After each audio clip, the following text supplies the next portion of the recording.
नमस्कार, आप देख रहे हैं इंडिया न्यूज और आपके साथ मैं हूं अनुराग मुस्कान। और मेरे साथ आप देख सकते हैं देश के बड़े पत्रकारों का सबसे बड़ा पैनल है यहां पर।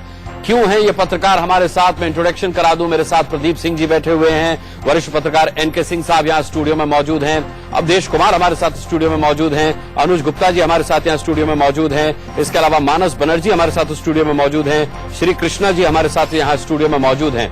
ये तमाम बड़े पत्रकार देश के 5 राज्यों में जो विधानसभा चुनाव हुए हैं उसके कल जो नतीजे आ रहे हैं उसका आकलन करने के लिए बैठे, अपना एग्जिट पोल लेकर आए हैं। उससे पहले एग्जिट पोल के अनुमानों पर तमाम बार चर्चा हो चुकी है। इंडिया न्यूज आज पश्चिम बंगाल, असम, तमिलनाडु, केरल, पौंडुचेरी और की चुनावी राजनीति पर पैनी नजर रखने वाले इन तमाम देश के जाने माने पत्रकारों का एग्जिट पोल दिखाएगा। 5 राज्यों में सत्ता की नई तस्वीर कैसी और क्यों बन रही है, इस पर बड़ी बहस भी होगी। लेकिन हेडलाइंस के बाद चुनावी राजनीति पर पैनी नजर रखने वाले इन तमाम देश के जाने माने पत्रकारों का एग्जिट पोल दिखाएगा। 5 राज्यों में सत्ता की नई तस्वीर कैसी और क्यों बन रही है, इस पर बड़ी बहस भी होगी। देश के 5 राज्यों में वोटों की गिनती ठीक 12 घंटे बाद शुरू हो जाएगी। इन विधानसभा चुनावों से सिर्फ पश्चिम बंगाल, असम, तमिलनाडु, केरल और पश्चिम बंगाल की नई सरकार का फैसला होगा, बल्कि इस बात का भी फैसला होगा कि आने वाले दिनों में देश की राजनीतिक तस्वीर कैसी होगी, क्योंकि 5 राज्यों में विधानसभा चुनावों में बीजेपी, कांग्रेस, लेफ्ट, क्षेत्रीय दलों का बहुत कुछ दांव पर है। क्या पश्चिम बंगाल में बीजेपी का खाता खुलेगा? क्या पश्चिम बंगाल में लेफ्ट और कांग्रेस का तालमेल कोई कमाल दिखा पाएगा? ममता बनर्जी के मां माटी मानुष के नारे में अब भी कितना दम बाकी है? असम में बीजेपी गठबंधन का दबदबा जमीन पर कितना है? क्या तरुण गोगोई चौथी बार कांग्रेस की नैया पार लगा पाएंगे? असम में क्या बदरुद्दीन अजमल का किंग मेकर का सपना पूरा होगा? तमिलनाडु में जयललिता और करुणानिधि की टक्कर में सुपरस्टार विजयकांत के BWF का क्या होगा? क्या तमिलनाडु में बीजेपी अपनी मौजूदगी दर्ज करा पाएगी? केरल में UDF क्या दोबारा सत्ता में आएगी? LDF को क्या केरल में सत्ता की लाल सलामी मिलेगी? केरल में मोदी की मेहनत क्या बीजेपी की उम्मीदों का कमल खिला पाएगी? पुडुचेरी में क्या होगा? कांग्रेस की वापसी या फिर NR कांग्रेस की दूसरी पारी, या फिर जयललिता की AIADMK करेगी कोई बड़ा उलटफेर?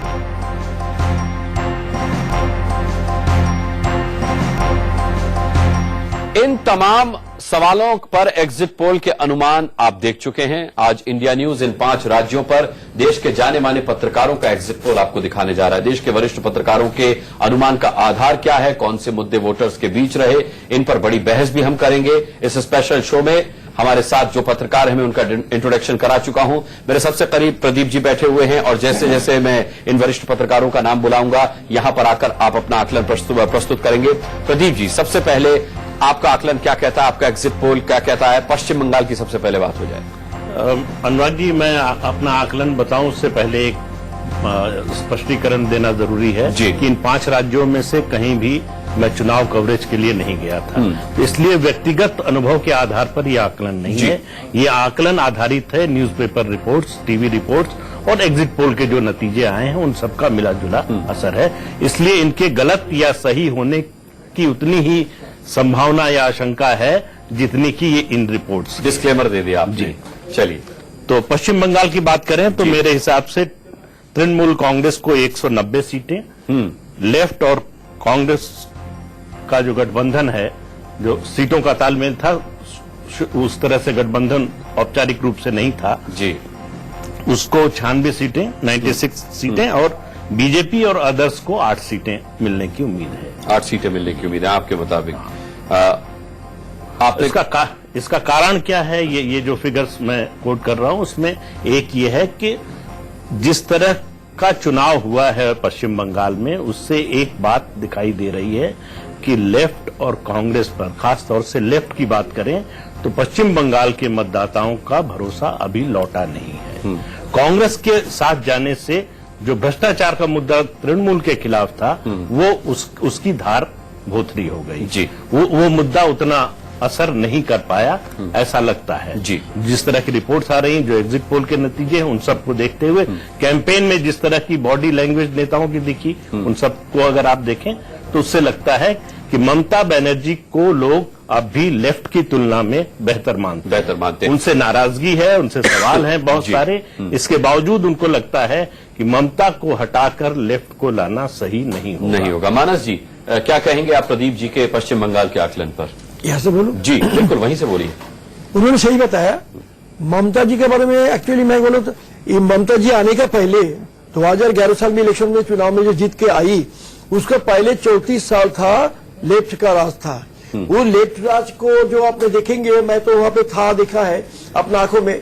मैं से ऐसे बहुत परिवार को मैं जानता हूं जिसको 20 साल से कभी वोट देने के लिए गया ही नहीं, उसको जाने नहीं दिया, घर में वहां पे आने नहीं दिया, बाहर में पहले जाते ही गया देखे वोट डाल दिया किसी ने। तो ये जो जबरदस्ती चलता था, मार दंगा खून खराबी, वो भी चल रहा था उस टाइम में। 34 साल चला था, उसका अत्याचार चला था लेफ्ट का। तो बंगाल का जितना आदमी उसका अभी भी याद है, वो जो 34 साल था, इनका 5 साल ममता बनर्जी इनहेरिट किया उनसे, सीपीएम से। ये जो क्या ये भी कर रही थी, लेकिन एक बात है, फिर भी इनको डेवलपमेंट आप देखिए बंगाल में जाके, जो डेवलपमेंट ममता जी कैसे किया वो पता नहीं है। किसका पैसा से लिया, सरदाना वो किसका पैसा लिया वो बात नहीं, लेकिन दिया। ये जो डेवलप रास्ता घाट जितना अभी ठीक है, यानी आप इत्तेफाक रखते हैं प्रदीप सिंह साहब के आकलन से पश्चिम बंगाल के, इन्होंने जो आंकड़े प्रस्तुत किए हैं। अब आगे बढ़ते हैं, असम का रुख करते हैं प्रदीप जी। जी हाँ, असम में देखिए जिस तरह के चुनाव राजनीतिक परिस्थितियां बनी, चुनाव से पहले ही मेरा मानना है कि कांग्रेस ने अपने पैर पर कुल्हाड़ी मार ली जब हेमंत बिस्व शर्मा जो है पार्टी से निकल कर गए। वो प्रदेश के तरुण गोगोई के बाद कांग्रेस में सबसे लोकप्रिय नेताओं में थे, अच्छे संगठन करता थे, अच्छे वक्ता थे। उनको पार्टी ने खो दिया और वो राष्ट्रीय नेतृत्व की कमजोरी ज्यादा है, स्थानीय नेतृत्व की। ठीक है, आंकड़े एक बात। दूसरी बात जो है, वो बीजेपी ने वही किया असम में जो उसके साथ बिहार में हुआ था। उसने अब कांग्रेस के खिलाफ अपने अलायंस अच्छे बनाए, जिनका अपने अपने इलाकों में प्रभाव है। एजीपी से अलायंस किया और बोडो पीपुल्स फ्रंट के साथ अलायंस किया। उसके आधार पर मेरा आकलन यह है कि बीजेपी को 87 सीटें, 87, कांग्रेस को 30 और एआईयूडीएफ जो बदरुद्दीन अजमल की है उसको 9 सीटें मिलने का अनुमान है जी। और कुल मिला के 15 साल की एंटी इनकम्बेंसी किसी भी सरकार के लिए भारी होती है जी। और वो तरुण गोगोई के लिए भी थी। यानी आप पूर्ण बहुमत की बीजेपी की सरकार वहां पर बना रहे हैं, गठबंधन की। जी हाँ, बीजेपी प्लस की। ठीक है, आगे बढ़कर अब तमिलनाडु पर आ जाते हैं। देखिए, तमिलनाडु का मामला ऐसा है कि मैंने आंकड़े तो जरूर दिए हैं, लेकिन अपने ही आंकड़ों पर मुझे पूरी तरह से यकीन नहीं है। वहां की सिचुएशन जैसी फ्लूइड है, जिस तरह की खबरें आ रही हैं, एग्जिट पोल भी कंफ्यूज्ड है और ये अंदाजा लोगों को नहीं लग पा रहा है कि 5 साल की एंटी, मतलब आपको भी लग रहा है अम्मा वापस आ रही है? नहीं, मैंने जो आंकड़े दिए हैं हाँ। उनके हिसाब से डीएमके को ज्यादा सीटें मिलती हुई दिख रही हैं। लेकिन आपने बहुत नेक टू नेक मामला रखा है, आंकड़े देख एक बड़ा कारण ये है कि वहां करुणानिधि ने नेतृत्व के स्तर पर जनरेशनल चेंज का एक मैसेज दे दिया कि अगर मुझे कुछ होता है तो स्टालिन मुख्यमंत्री होंगे। तो एक चेंज का, बदलाव का मैसेज दिया है। 5 साल की एंटी इनकम्बेंसी है, बाढ़ में जो बचाव राहत कार्य सरकार ने किए उससे लोग नाराज हैं। अब इन सब का मिलाकर क्या असर पड़ेगा, लेकिन कंटेस्ट बहुत क्लोज है, ये निश्चित रूप से। ठीक है, किसको कितनी सीटें दे रहे हैं आप? एआईडीएमके को 108 सीटें, डीएमके को 115 और उसके अलावा अदर्स को 11 सीटें। अदर्स को 11 सीटें दे रहे हैं आप। बीजेपी का वहां खाता भी नहीं खोल रहे, पीडब्ल्यूएफ का भी आप कोई, जबकि विजय पीडब्ल्यूएफ मतलब वो अदर्स में ही आएगा, अदर्स में आ जाए, ज्यादा सीटें उसी को मिलने, अदर्स में मिलने। केरल पे आते हैं, केरल पे आते हैं। केरल एक ऐसा राज्य है जो हमेशा से एक 2 ध्रुवीय राजनीति वहां चलती रही है। एक बार यूडीएफ, एक बार एलडीएफ की सरकार बनती रही है। दोनों में वोटों का अंतर हमेशा बहुत कम रहा है, 1-1.5-2% से जो है सरकारें बदलती रही हैं। ये ट्रेडिशन लंबे समय से चला आ रहा है। इस बार उम्मीद है कि बीजेपी एक तीसरे फोर्स के रूप में वहां के चुनावी माहौल में एंट्री अपनी दर्ज कराएगी। ठीक, उसको सीटें कितनी मिलेंगी ये कहना अभी थोड़ा मुश्किल है, लेकिन उसके वोट निश्चित रूप से बढ़ेंगे। अकेला राज्य है केरल जहां लोकसभा, अगर गलत हो तो बताइएगा एलके सिंह जी, कि जहां लोकसभा चुनाव के बाद बीजेपी का वोट बढ़ा है और राज्यों में लोकसभा की तुलना में बीजेपी का वोट प्रतिशत आंकड़ों पर आ जाते हैं। केरल में यूडीएफ को 55 सीटें, एलडीएफ को 76 सीटें, बीजेपी और अदर्स जो बीजेपी का अलायंस है उसको 9 सीटें। बीजेपी को आप 9 सीटें दे रहे हैं, ठीक है। चलते चलते पुडुचेरी की भी बात कर लेते हैं। पुडुचेरी के आंकड़े क्या कहते हैं आपके? पुडुचेरी के आंकड़े कहते हैं कि वहां डीएमके को सत्ता में आना चाहिए और डीएमके को 17 सीटें और एनआरसी जो है उसको 9 सीटें, एआईडीएमके को 3। अनुराग जी, प्रदीप जी से एक छोटा सा सवाल जी है। पूछिए। आज से 48 घंटा पहले कल एग्जिट पोल आया था। मान लीजिए 48 घंटा पहले अगर आपसे पूछा जाता कि केरल और तमिलनाडु में आपका आकलन क्या है, तो क्या लगता नहीं है कि तब आपका आकलन दूसरा होता और कहीं ना कहीं हम लोग प्रभावित हो रहे हैं एग्जिट पोल के आंकड़ों से? ठीक कह रहे हैं आप। केरल के मामले में शायद नहीं होते। केरल के मामले में चूंकि वो एक ट्रेडिशन चल रहा है, 5 साल की एंटी इनकम्बेंसी है, भ्रष्टाचार के तमाम आरोप कांग्रेस की सरकार पर लगे और बीजेपी वहां मौजूद है दोनों के वोट काटने के लिए। अब कांग्रेस के ज्यादा काटेगी, एलडीएफ के ज्यादा काटेगी, लेकिन एलडीएफ के खिलाफ कोई एंटी इनकम्बेंसी नहीं है। तो इसलिए 48 घंटे पहले भी पूछते तो केरल के मामले में यही कहते, लेकिन हो सकता है 48 घंटे पहले हम तमिलनाडु के मामले में कहते हैं कि जयललिता की वापसी हो रही है। चलिए, क्योंकि हम लोगों का ये थोड़ा सा डायलेमा रहा है। ठीक है, मैं आपको भी लाऊंगा। मैं एनके सिंह साहब, अब आप आ जाइए। एनके सिंह साहब के आंकड़े भी देख लेते हैं। प्रदीप जी आप स्थान ग्रहण करें अपना। एनके सिंह साहब ने भी अपना एक आकलन रखा है, अपना एग्जिट पोल बनाया है। अब देखते हैं एनके सिंह साहब के हिसाब से किस राज्य में किस पार्टी की सरकार आ रही है। एनके सिंह साहब अपने आंकड़ों के साथ बिल्कुल तैयार हैं। तो एनके सिंह साहब शुरुआत उसी क्रम में रखते हैं और सबसे पहले बात करते हैं पश्चिम बंगाल। अगर हमें ये मालूम होता है कि सवाल पूछने पे आपका घर में ले आके खड़ा कर देंगे तो मैं ना पूछता। तो बहरहाल देखिए, ये फॉर्मेट है आपका, ये वाकई हम लोग के लिए बड़ा चैलेंज होता है क्योंकि कल रिजल्ट आ रहे हैं, आज ही हम अपने स्पेसिफिक नंबर दे रहे हैं, तो अपने आप में चैलेंजिंग है, इसमें कोई दो राय नहीं है। और सच बात यह है कि एग्जिट पोल जब आया तो नेचुरली हम लोग के भी दिमाग में एक अच्छा खासा दबाव उसने बनाया, लेकिन कहीं ना कहीं सारे पैनलिस्ट इस बात को मानेंगे कि उसके बाद भी एक कोशिश की, प्रदीप जी ने भी, सबने की, कोई रेशनलाइज किया जाए। तो हमारा जो मानना है इस पूरे क्रम में जी, वो कहीं एग्जिट पोल से हम इत्तेफाक नहीं कर पा रहे हैं, खास करके केरल में और तमिलनाडु में। बहरहाल हम शुरू करते हैं जी पश्चिम बंगाल से। पश्चिम बंगाल से जी। तृणमूल कांग्रेस को हमने 175 से 185 दी है, प्रदीप जी ने 190 दिया। मार्जिन रखा आपने 10 सीटों का। आमतौर पे होता है क्योंकि सीटों की गिनती, और प्रदीप जी ने सही कहा कि हम लोग वहां गए तो नहीं है, लेकिन अगर जाते भी तो जिस तरह का इंडिया में इलेक्शंस होते हैं, मल्टी वेरिएबल सिचुएशन होती है, इसमें अगर आप जाके भी इलेक्शन गणना करें तो ऐसा नहीं कि बहुत सही होगा और आप दूर हैं तो नहीं होगा, क्योंकि फीडबैक तो आता रहता है। 175 से 185 टीएमसी को आपने दिया। टीएमसी को दिया, और 105 से 115 ये है लेफ्ट एंड कांग्रेस। बीजेपी को 2 दिया है, अदर्स को 2 दिया है। इसके पीछे लॉजिक हमारी यही है कि अभी भी जो 34 साल की नाराजगी है जनता की, और जो डर है कि सीपीएम का साइंटिफिक रिगिंग की वजह से जिसकी चर्चा अभी हुई थी, मानस दादा ने किया, सच बात यह है कि लोग उस रेजीम से एक अजीब सा हैट्रेड हो गया है। नाराजगी सिर्फ नहीं है, हैट्रेड है। ममता का शासन बहुत अच्छा नहीं रहा है, जो वायदे किए उन्होंने कतई नहीं पूरे हुए हैं। इवन माइनॉरिटीज ये बात कह रही हैं, लेकिन इन सब के बावजूद कम से कम इतना है कि नक्सलिज्म काफी कम हुआ है, और नक्सलिज्म के अलावा ये एक लग रहा है कि नहीं, एक गवर्नेंस है जो कि डेमोक्रेटिक प्रोसेस से चल रही है, हालांकि बहुत कुछ डेमोक्रेटिक नहीं है। तो ये विश्वास जनता का है, जिसकी वजह से वेस्ट बंगाल में ममता बनर्जी, मेरा मानना है करीब 43% उनको टोटल वोट्स परसेंटेज रहेगा, जो कि उनको मिला था 2011 के इलेक्शन में, उससे 1% ज्यादा है, करीब आधा % ज्यादा है। और 2014 में भी आप देखें, जबकि मोदी जी की लहर थी, उस समय भी ममता बनर्जी को 29.5% वोट मिले। ठीक है, तो इसका सीधा सा मतलब है, ठीक है, 29 नहीं 39, 39, सॉरी। असम पर आते हैं। असम, एक बार आंकड़े एनके सिंह साहब के हो जाएं फिर सवाल हो जाएगा जी। असम में बहुत स्पष्ट है कि अगर बदरुद्दीन और कांग्रेस साथ मिलकर लड़ते तो आज सीन बिल्कुल अलग होता।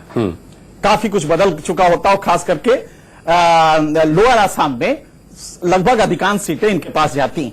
लेकिन वो सब में बहुत स्पष्ट है कि अगर बदरुद्दीन और कांग्रेस साथ मिलकर लड़ते तो आज सीन बिल्कुल अलग होता।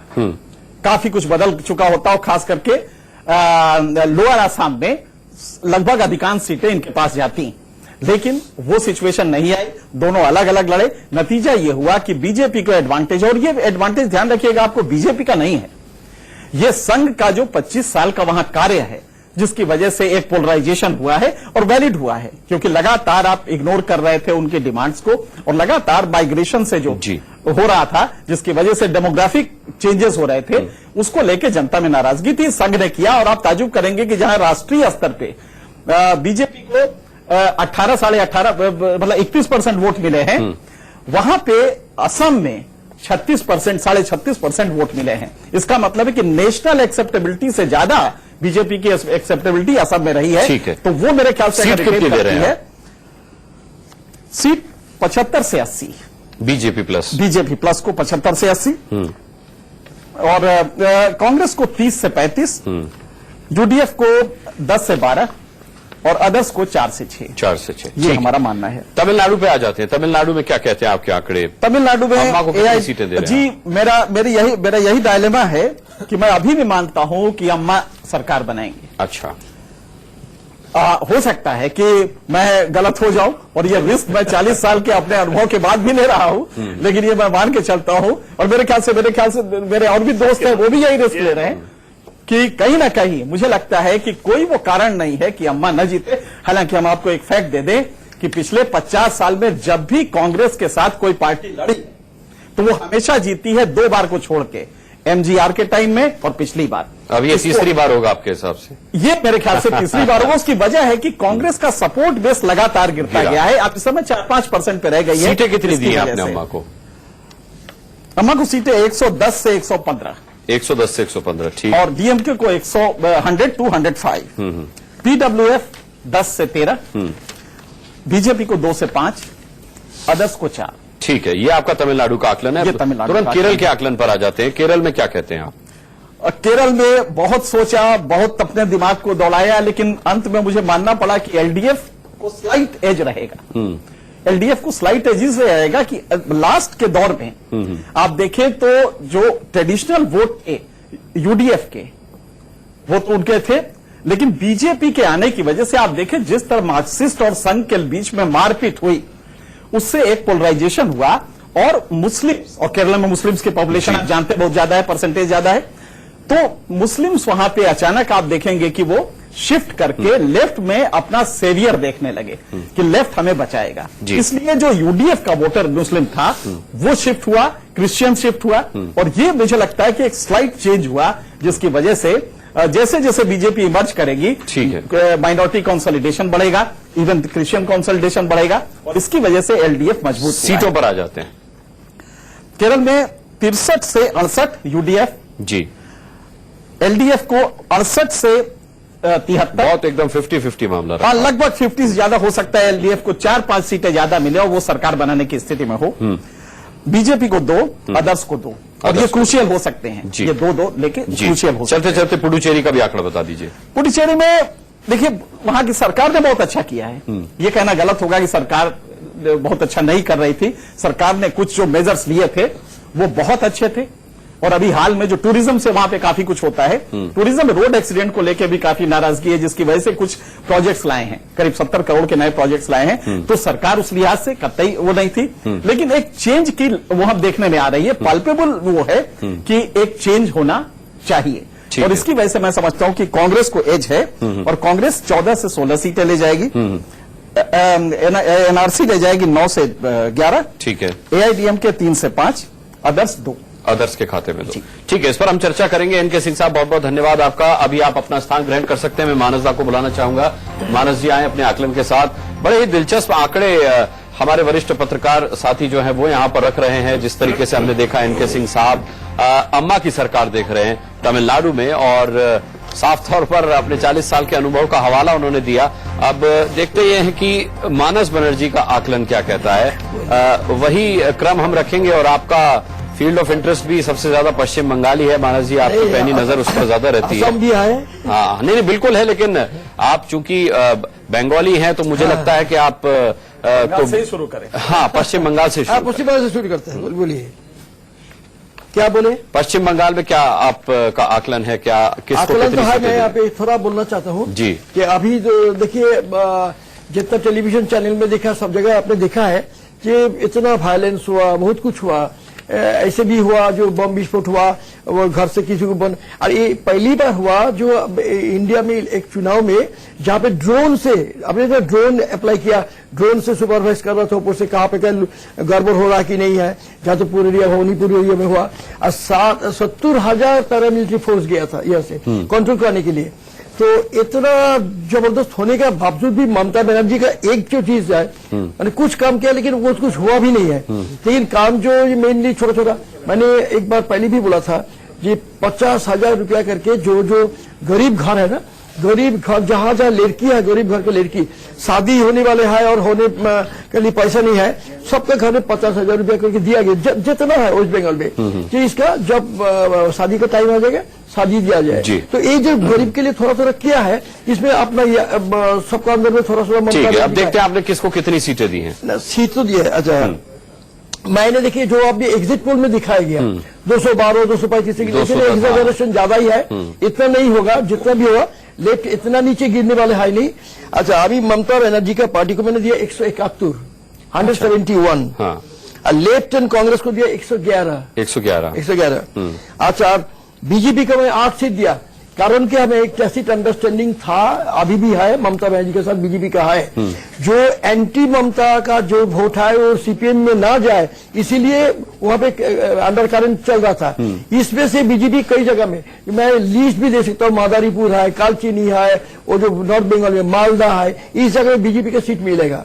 अभी 8 सीट मैंने बीजेपी को दिया। ठीक है, और 4 है आदर्श, 4 आदर्श के खाते में। असम पर आ जाते हैं, असम का आंकड़ा क्या कहता है? असम के लिए बहुत प्रॉब्लम एक है, आप लोगों ने सबको दिया, बीजेपी का राज हो गया, बीजेपी मेजोरिटी आ गया है, सब सभी जितना एग्जिट पोल है सभी ने दे दिया। मैं बीजेपी की सरकार मैं भी बोल दिया बीजेपी की सरकार होने वाले है। लेकिन एक भी बड़ा बात है, जैसे उन्होंने बोल रहा था, जे सिंह जी बोल रहे थे कि बदरुद्दीन आजमल कांग्रेस के साथ जाने से सीन अलग हो जाता था। तो बदरुद्दीन आजमल जी ने प्रपोजल दिया था तरुण गोगोई को, तरुण गोगोई नहीं, मैं अकेले लड़ूंगा, क्योंकि सोचा बदरुद्दीन आजमल का एक ही कंडीशन था, डेप्यूटी चीफ मिनिस्टर, तो डेप्यूटी चीफ मिनिस्टर ना बने, इसलिए उन्होंने दिया नहीं। तो अभी क्या हुआ, ये जो सीन हुआ, इसमें बीजेपी का मेजोरिटी में दिखा दिया, साथ ही साथ बदरुद्दीन आजमल नहीं, बीजेपी का होगा नहीं, हमारा साथ आना पड़ेगा, I will be the king maker. अभी प्रफुल्ल महंत ने 3 दिन पहले बोला है, प्रफुल्ल महंत का वो पता, he was the chief minister of Assam, Assam के चीफ मिनिस्टर थे, उनका अंडर में था कर्मी जो है, वर्कर थे, सर्बानंद सोनोवाल ऑर्डिनरी वर्कर थे, बाद में एमपी बन के आया, लेकिन वो देखा हम तो चीफ मिनिस्टर थे, तो ऑर्डिनरी वर्कर था, if he become the chief minister, वो मानने के तैयार नहीं है। वो पहले बोलता हम तो उसको सर्बानंद सोनोवाल पीछे आदमी नहीं है, अभी भी क्रिटिसाइज कर रहा है। तो वो बदरुद्दीन से मिल गया, कांग्रेस से भी मिला है, बोल रहा है लेटेस्ट फॉर्म थर्ड फ्रंट। ये बदरुद्दीन और बोडो मिलके बीपीएम मिलके थर्ड फ्रंट बनाने से कांग्रेस वहां से सपोर्ट दे देंगे, यही हाल है। लेकिन बीजेपी की सरकार हो रहा है, अभी भी मैं कह रहा हूँ। ठीक है, आंकड़े क्या कहते हैं आपके, कितनी सीटें? आंकड़े बीजेपी को मैंने दिया 78, बीजेपी प्लस ग्रुप को, ठीक है, 78, कांग्रेस को 36, ठीक है, और एआईयूडीएफ को 10, बदरुद्दीन आजमल को, आदर्श 2, आदर्श के खाते में 2। आदर्श तो मैंने यू ब्रह्मो का पार्टी है। ठीक है, तमिलनाडु के आंकड़े पर आते हैं। तमिलनाडु में आप अम्मा को कितनी सीट दे रहे हैं? अभी भी ये जो एग्जिट पोल दिखा रहा अम्मा को एकदम क्या बोलते गुड बाय कर दिया, मुझे नहीं लगता इतना गुड बाय। आपके हिसाब से भारी बहुमत से जीत रही है? भारी बहुमत से नहीं, मैंने उनको दिया, आंकड़ा दिया 130 सीटें आपने अम्मा को दी। 130 और खुद 90 दिया, मैंने दिया डीएमके प्लस 90। अम्मा का सबके दिल में अभी भी उनको ना 2 रुपया का खाना मिलता था ना, अम्मा कैंटीन में। तो ये जो चीज है, ये गरीब के लिए जो है, सुनिए करप्शन सबका है, डीएम का तो जबरदस्त किया, 2G स्कैम, कोल स्कैम, बहुत कुछ है, अम्मा को भी है। स्कैम बड़ा चीज नहीं है अम्मा के बारे में। तो ये जो चीज हो रहा है, इसलिए मैं अम्मा को हम इतना नीचे जाने नहीं दूंगा। हमारा जो है अम्मा को मैंने दिया एक्चुअली 130 डीएमके प्लस है 90, पीडब्ल्यू में एक आदर्श में लगा दिया, बीजेपी का 0, इसको 0, आदर्श में 14 है। ठीक है, ठीक है। अच्छा, अभी केरल में एक सबसे बड़ा चीज, केरल में जैसे उन्होंने भी बताया था कि कभी आज तक कभी नहीं हुआ, एक बार कांग्रेस नेक्स्ट टाइम जाता है, दूसरे पे ईडीएफ और बार एलडीएफ आ जाता है। कारण कि केरल इज द ऐसे स्टेट है सबसे ज्यादा लिटरेसी केरल में है इंडिया में। इस बार क्या होने वाला है? 100% है लिटरेसी। इस बार कितनी सीटें आप दे रहे हैं ईडीएफ को? अच्छा नहीं, मैं एक बात बोल रहा हूँ, वहां पे मुस्लिम जो है ना, ये लोग ज्यादा कांग्रेस के साथ था। और ये बार हिंदू जो है 54% हिंदूज है, ये 54% हिंदूज लेफ्ट फ्रंट को देता था। ये बीजेपी जाके नरेंद्र मोदी के सब जाते थे, थोड़ा थोड़ा पोलराइज होके कुछ बीजेपी का तरफ से आना शुरू कर दिया। अच्छा, इसलिए मुस्लिम बांटने के लिए गया लेफ्ट फ्रंट के पास, ये बैलेंस हो गया। लेकिन बीजेपी को एकदम इग्नोर नहीं कर सकता है। मैंने ईडीएफ को दिया 65 to 70, एलडीएफ को दिया 80 to 85, मैंने लेफ्ट फ्रंट गवर्नमेंट बनाने के लिए जा रहा है वहां पे। और बीजेपी को मैंने दिया 5 और अदर्स 2। पुडुचेरी का भी बता दीजिए। पुदुचेरी का देखिए, पुदुचेरी का तो फर्क, कांग्रेस को मैंने दिया 15 से 20 और एआईएनआरसी 6 to 12, एआईडीएम को 5 से 10 दे दिया, अदर्स 5 दे दिया। अदर्स के खाते में 5। चलिए, इसी के साथ एक छोटा सा ब्रेक ले रहे हैं, इस पर चर्चा भी हम करेंगे और बाकी वरिष्ठ पत्रकार भी अपना आकलन पेश करेंगे एक छोटे से ब्रेक के बाद।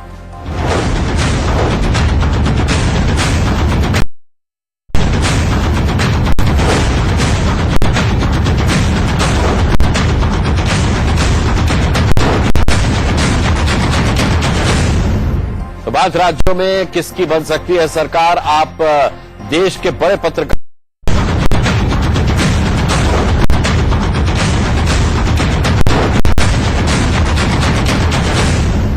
तो 5 राज्यों में किसकी बन सकती है सरकार? आप देश के बड़े पत्रकारों का बड़ा एग्जिट पोल इंडिया न्यूज पर देख रहे हैं और अब मेरे साथ अनुज गुप्ता जी। अनुज गुप्ता जी, मैं चाहूंगा कि पहले आप सिलसिलेवार राज्यवार आंकड़े अपने सीटों के साथ प्रस्तुत कर दें, फिर उस पर अपना आकलन पेश कर दें।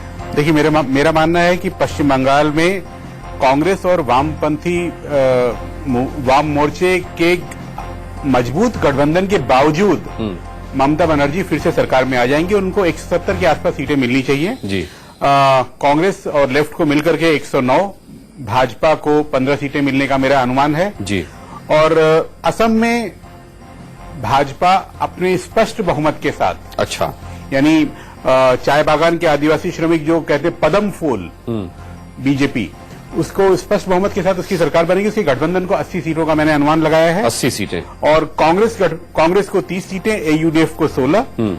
तमिलनाडु में भी राहुल गांधी जी ने एक अच्छा गठबंधन बनाने की कोशिश की, लेकिन मुझे लगता है कि उसके बावजूद जयललिता पिछले 25-30 सालों के वहां के नियम को तोड़ते हुए रिपीट होंगी इस बार, और 125 सीटें मैंने उनके लिए रखी हैं। और डीएमके गठबंधन यानी कांग्रेस सहित मिलकर के 90 और पीडब्ल्यूएफ को 14। जी हाँ, बिल्कुल एग्जिट पोल के खिलाफ जा रहा हूं। और भाजपा को मेरा अनुमान है कि खाता इस बार खुलेगा, 5 सीटें वहां अवश्य मिलेंगी। केरल वामपंथियों की तरफ चला जाएगा। पिछले 60 सालों से जो उसका अपना रिकॉर्ड है हर बार सत्ता पलटने का, वो उसको जारी रखेगा। ठीक है। और एलडीएफ को मैंने 90 और यूडीएफ को 45 सीटें दी हैं। भाजपा का खाता पहली बार वहां इतिहास में खुलेगा, न लोकसभा में, न विधानसभा में, न राज्यसभा में। मैंने 5 सीटें दी हैं। और पुडुचेरी मुझे लगता है कि जब असम और केरल से कांग्रेस की सरकार जारी होगी तो एक जगह तो उसका मुख्यमंत्री आ रहा होगा। कांग्रेस और डीएमके मिलकर के वहां 16 सीटें यानी स्पष्ट बहुमत। और रंगास्वामी साहब की जो पार्टी है, वर्तमान सीएम जो है, उनको मैंने केवल 8 सीटें दी हैं और 4 सीटें एडीएमके को दी। बहुत बढ़िया आकलन। अब मैं ये चाहूंगा कि आप जरूर बताएं कि तमिलनाडु में आप एग्जिट पोल के खिलाफ क्यों गए? देखिए, तमिलनाडु से ये सूचनाएं वोटिंग के 1 हफ्ते पहले से आनी शुरू हुई थी कि जो पहले लग रहा था बहुत अच्छा, अम्मा के लिए उतना अच्छा नहीं है। और एग्जिट पोल ने जो कहा शायद मैं उसे मान लेता, लेकिन एक बात जो और उसके साथ साथ कही जा रही थी कि यदि 93-94 साल का हो जाने के बावजूद करुणानिधि साहब खुद को सीएम बनाने के लिए अड़े न होते और स्टालिन को आगे करते, युवा पीढ़ी को आगे करते, तो शायद सरकार बन जाती। ये जो बात आ रही थी और अटक रही थी कि यदि ऐसा किया होता तो ये आसान आता, स्वीप हो जाता। तो उसमें मुझे लगता है कि शायद वो बहुत बड़ा किंतु परंतु है और वही वहां पर डीएमके की सरकार को रोक रहा है। एनके सिंह साहब कोई सवाल पूछना चाहेंगे आप? नहीं, एक ही चीज है जी, आप पूछें। एग्जिट पोल का इसमें आप गया, मैंने भी गया, लेकिन एक बात है, असम के बारे में जो आपने अभी देखा है, आपने एग्जैक्टली ठीक सही बताया। तो आप असम का क्यों आप 80 सीट देने के तैयार हो गया? स्पष्ट बहुमत। देखिए, बीजेपी अपने आप 69 सीटों पर जो लीड लोकसभा में लेकर गई उससे घट रही होगी ऐसा मुझे नहीं लग रहा है वहां पर। क्योंकि टी वर्कर्स पहली बार बीजेपी के साथ गए और देखिए, अरे हमने तो कांग्रेस को वहां बुरी तरह परास्त कर दिया। तो आपका और बीजेपी ने, प्रधानमंत्री मोदी ने उनको ट्राइबल स्टेटस, जो कि उनका वाजिब हक है, यदि छत्तीसगढ़ में और झारखंड में यहां से गए हुए वो लोग यहाँ उनके जो परिवार के दूसरे हिस्से जो हैं वो आदिवासी हैं और ये असम में आदिवासी नहीं माने जा रहे हैं और कांग्रेस भी उनसे वादा करती रही लेकिन उनको कुछ देने को तैयार नहीं है। मैं तो यहाँ तक आकलन करने को तैयार हूँ कि क्या मुख्यमंत्री तरुण गोगोई खुद अपनी विधानसभा सीट हार जाएंगे? ट्राइबल पूरा ही वोट बीजेपी को दिए बस है, लेकिन आपका साथ तो मेरा पहले देखा नहीं हुआ, इसके पहले आपका मेरा ये पूरा मिल लिया कैसे? वो दिल आपका अनुभव भी मिले हैं, दिल भी मिले हैं। ठीक है अनुज जी, असम गण परिषद साथ में आई है तो शायद उससे कुछ वोट बढ़े, इस कारण मैं थोड़ा आगे बढ़ा पा रहा था। ठीक है अनुज जी, मैं चाहूंगा आप स्थान ग्रहण करें। अवधेश जी को मैं बुलाना चाहूंगा अपने आंकड़ों के साथ, किसको कितनी सीटें अवधेश कुमार दे रहे हैं। मुझे लगता है अवधेश जी भी इनसे अलग नहीं जाएंगे मुझे लगता है, और अवधेश जी के आकलन में कुछ चौंकाने वाले, बहुत ज्यादा चौंकाने वाले मुझे आंकड़े होंगे ऐसा नहीं लगता है। हाँ, ये देखना है कि तमिलनाडु में ये किसकी सरकार बनवा रहे हैं अवधेश जी जो है, क्योंकि तमिलनाडु में वाकई में एग्जिट पोल कुछ कहते हैं और आप वरिष्ठ पत्रकार कुछ कहते हैं। शुरू करते हैं पश्चिम बंगाल से। देखिए, मैं पहले सीटों की बात कर दूं, फिर चर्चा करें। देखिए, पश्चिम बंगाल में मेरे अनुसार ममता बनर्जी को 200 से ऊपर सीटें आएंगी। 215 मैंने दिया है, उसमें 7-8 सीटें ऊपर। ठीक है, यही हमारा एग्जिट पोल भी देख रही है। लेफ्ट और कांग्रेस को 65 सीटें मैंने दी है, इसमें भी 5-7 सीटें ऊपर नीचे हो सकती है। भारतीय जनता पार्टी को मैंने 12 सीट दिया है, जो अभी तक कोई नहीं दे रहा है, उसके पीछे भी मेरा आकलन है। असम में मैंने भारतीय जनता पार्टी को 85 सीट दी है और वो उसमें 5-7 आप ऊपर नीचे हो सकता है। सब में कांग्रेस को 30 दिया है, AIUDF को 11 दिया। ये भी एग्जिट पोल के मुताबिक है। अच्छा, तमिलनाडु, लेकिन ये एग्जिट पोल से नहीं। मैं समझ रहा हूँ, मैं तो कह रहा हूँ एग्जिट पोल से हम मिलान तो कर ही सकते ना। आपका एग्जिट पोल और एग्जिट पोल, तमिलनाडु में AIDMK को मैंने 122 सीट दिया है, बहुत बढ़िया। लेकिन मैं मानता हूँ कि इससे ज्यादा सीटें आएंगी। ये अलग, इसमें हम जरूर एग्जिट पोल से थोड़ा कितनी ज्यादा, 122 से कितनी ज्यादा? ये 150 से भी ऊपर जा सकती है। तो आपने इतनी कंजूसी क्यों की? यही कभी कभी मनोवैज्ञानिक दबाव आ जाता है एग्जिट पोल आ जाने के बाद, जिससे मैं थोड़ा क्यों है वो बाद में बताऊंगा। DMK प्लस को मैंने 74 दिया है, 74। PWF को 30 दिया है। बीजेपी को यहाँ मैंने 4 सीटें दी है। मेरा मानना है खुलेगा। केरल में मैंने यूनाइटेड डेमोक्रेटिक फ्रंट यानी कांग्रेस प्लस को 56, ठीक है, LDF को 72, 72, बीजेपी को 8 सीटें दिया है। शायद कोई बीजेपी को 8 सीट नहीं दे रहा है, वो है। पुडुचेरी में मैं कांग्रेस की सरकार मैं नहीं मानता हूं बनेगी। मेरा मानना है कि ये सरकार वापस आएगी जो ऑल AINRC की है, लेकिन बड़ा नेक टू नेक रखा है। नेक टू नेक रखा है। 12 दिया है मैंने कांग्रेस प्लस को, ANIRC को 13 दिया है, AIADM को 3, अदर्स को 1 दिया है। देखिए, मैं जो आकलन दे रहा हूं इसमें पिछले लोकसभा चुनाव के परिणाम, पिछले विधानसभा चुनाव के परिणाम, दोनों समय के उभरे हुए मुद्दे, वो मैंने उस समय के और आज के वर्तमान मुद्दे, कुछ कैंडिडेट्स, स्टेट की परिस्थिति, बाकी सारे आए हुए सर्वे, इन सबको मिला करके मैंने जरा निष्कर्ष निकाला है। तो मुझे लगता है तमिलनाडु में आप अम्मा कैंटीन में खाना भी खा के आए। तमिलनाडु का मेरा कारण यह है कि देखिए, लोकसभा चुनाव अम्मा के 3 वर्ष मुख्यमंत्री बनने के बाद हुआ था। कोई एंटी इनकम्बेंसी नहीं था, वो 217 सीटों पर आगे थी उस समय। वो एकदम वन साइडेड वोट हो गया था, 37 सीटें वो जीती थी। मतलब जो, और दर्शकों को अगर पता नहीं होगा तो उनको आश्चर्य होगा कि पूरे लोकसभा चुनाव में DMK केवल 4 विधानसभा सीटों में आगे थी। तो मैं ये नहीं मान सकता हूं कि ये करीब 1.5 वर्ष, पौने 2 वर्ष होते होते DMK इस स्थिति में आ जाएगी कि वो 4 से बिल्कुल उछल के और सरकार इतनी बनाने चली जाएगी। दोनों के वोट परसेंटेज में 10% का अंतर हो गया था। तीसरी बात जो मेरा आकलन है कि कांग्रेस वहां टूट चुकी है। कांग्रेस के पूर्व अध्यक्ष वगैरह ने मिलकर वहां तमिल मनीला कांग्रेस को फिर से जीवित किया है और वो DMDK जो विजयकांत की पार्टी है उसके साथ है, और उसमें CPM है, CPI है, सब है, MDMK है। इसमें वो भी जो है पिछली बार 29 सीटें DMDK ने लिया था, तो वो सेकेंड पार्टी किसके वोट काटेंगे? मैं बता रहा हूं, तो वो दोनों के वोट काटेंगे। जो मैं जयललिता को थोड़ी सीटें कम दे रहा हूं, मुझे ये लगता है कि DMDK और वो जो PWF है वो दोनों के वोट काट रहे हैं। उन्होंने एक तमिल पार्टी को अपने में जो दलित को शामिल किया है, वो द्रमुक का वोट ज्यादा काटने वाले हैं। तो चूंकि दोनों का वोट काट रहा है, इसलिए मैंने उसको 30 दिया है। हो सकता है 30 से कुछ ज्यादा सीटें इसको आ जाए, हो सकता है द्रमुक की सीटें PWF से कम हो जाए, लेकिन यहां मैं कह रहा हूं कि थोड़ा सा हम पर दबाव आ गया, जिस कारण मैंने स्वीकारा है। देखिए, पश्चिम बंगाल का मेरा आकलन है कि एकमात्र वहां जनता के सामने कोई उम्मीदवार और मुख्य विकल्प था तो वो ममता बनर्जी थी। भाजपा कोई विकल्प नहीं दे रही थी। वाम मोर्चा से जो एनके सिंह ने, जो मानस भाई ने कहा, उससे मैं पूरी तरह सहमत हूं कि वो था। लेकिन भारतीय जनता पार्टी वहां चुनाव जरूर लड़ी है, लेकिन भारतीय जनता पार्टी जिस ढंग से असम में, जिस ढंग से केरल में मेहनत किया, उस ढंग से उसने पश्चिम बंगाल में नहीं किया उसने, और उस ढंग से उसने काम भी नहीं किया। तो वो एक बड़ा फैक्टर रहा। इसके बावजूद मैं मानता हूं कि भारतीय जनता पार्टी वहां इस बार, क्योंकि 24 विधानसभा सीटों पर उसको लोकसभा में बढ़त थी, तो वो एकदम नहीं हो, लेकिन 10 से 12 सीटें उसकी कुछ क्षेत्रों में आएंगी, जो कि मालदा, मुर्शिदाबाद, बाकी वगैरह ये कह रहे थे दादा, उससे मैं सहमत हूं। हालांकि जो लोकल सेल्फ गवर्नमेंट के चुनाव थे उसमें बीजेपी को कोलकाता में भी बुरी तरह टीएमसी ने पराजित किया, लेकिन तब भी मैं मानता हूं इतना आ जाएगा। देखिए, केरल का मेरा मानना है कि भारतीय जनता पार्टी लोकसभा चुनाव में 4 विधानसभा क्षेत्रों में आगे थी, 3 पर द्वितीय स्थान में थी। उस समय उसका इतना तगड़ा गठजोड़ नहीं था।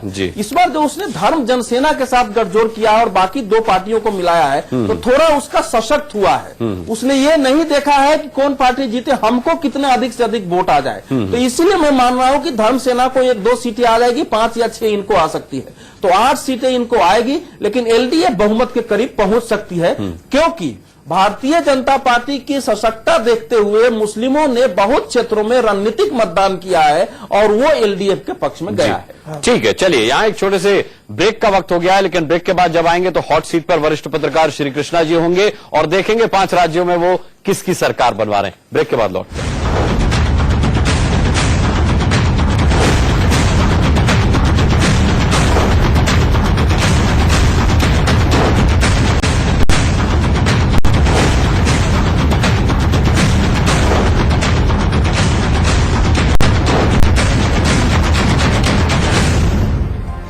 ब्रेक के बाद एक बार फिर आपका स्वागत है। बड़े पत्रकारों का बड़ा एग्जिट पोल आप देख रहे हैं। इस वक्त मेरे साथ वरिष्ठ पत्रकार श्री कृष्णा जी हैं। श्री कृष्णा जी, सबसे पहले देख लेते हैं कि आपने किस राज्य में किसको कितनी सीटें दी हैं, फिर उस पर चर्चा हो जाएगी, आपका आकलन भी हम देखेंगे। अंदाज लगा के अपने जो रिपोर्ट्स आए हैं और एग्जिट पोल सब मिला के, शायद मैं ये नहीं कहूंगा कि बिल्कुल सही हो सकता है, गलत भी हो सकता है, फिर भी जो अपना अंदाज है वो लगा के हमने जी।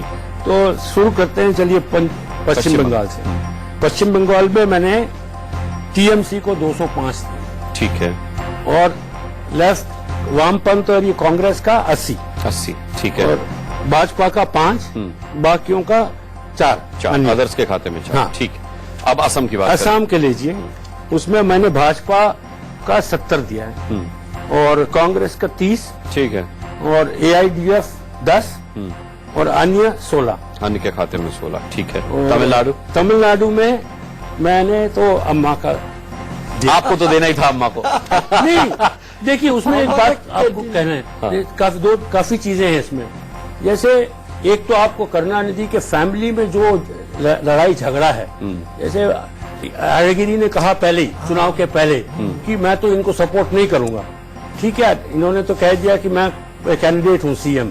करुणानिधि ने कह दिया मैं मुख्यमंत्री का कैंडिडेट हूं, मगर साफ साफ जाहिर है कि ये जरूर थोड़े दिन बाद स्टालिन को ही देगा। और स्टालिन, आर्यगिरी और कन्निमोई फैमिली के अंदर ही, परिवार के अंदर ही बहुत लड़ाई झगड़ा है। ठीक है, तो कितना दिन ये चलेगा ये पता नहीं।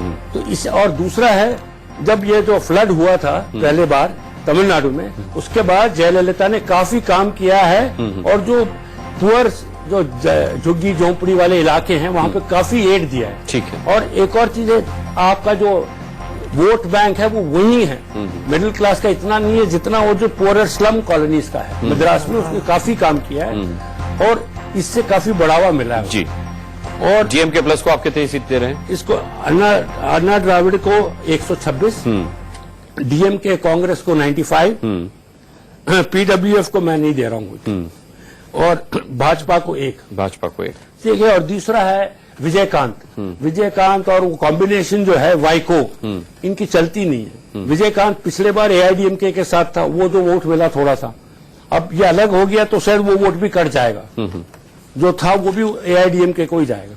कई आकलन कह रहे हैं कि विजयकांत वोट काटेंगे, आप कह रहे हैं विजयकांत का वोट कटेगा? वोट कटेगा, बाकी जो एआईडीएम का वोट था वो इन्हीं को आया था पिछले बार।